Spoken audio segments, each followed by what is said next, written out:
And presently the bandits, because of hunger, are now moving towards the communities. And the harvest is coming. What it means, they will start harvesting by force what the people have planted. If the bandits are allowed to come back to the communities along the forest area, it means they are coming back to steal what they have not sown. The maize, the millet, the sorghum are all almost in the next 2-3 weeks will be ready. They are not relocating because they are relocating to steal.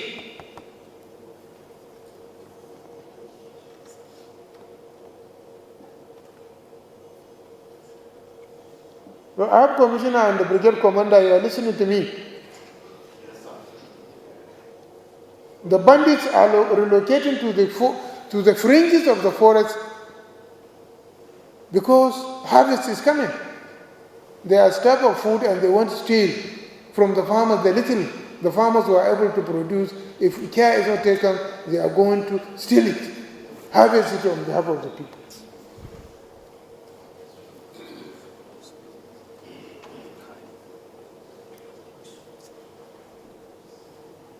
I think, Honourable Minister, something has to be done.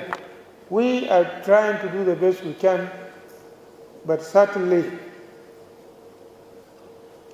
there is need to deal with these people permanently. Look, in everything there is collateral damage.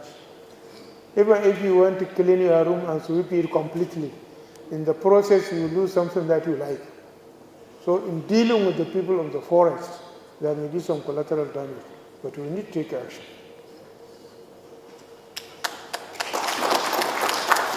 And you know that the survival of 75% is more important than the survival of 25%. Why do we have amputation? Because you ampute a bad leg so that the whole body is not affected. Because if you allow it to kill the whole body, it will kill the person. To be honest, how many are there? And let me also seize the digress a little to address the military and the police. We are trying to bring in vigilantes trained by them, but they are not given necessary support for the. But look, we have a situation which these people are outnumbering the security forces.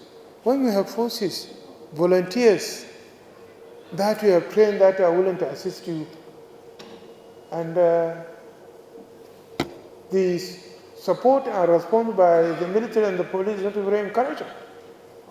Now we are recruiting 500 additional, and the Emirate Council is recruiting 250. If they don't have a conducive atmosphere to operate side by side with the military and the police, how can we succeed? The most important thing for these vigilantes is after the military operation, you need a force that will continue to protect the community, because otherwise the bandits will come back. So our intention here, and all the northern state governors, including Niger, is to employ 3,000 trained vigilantes with the help of the police to arm them.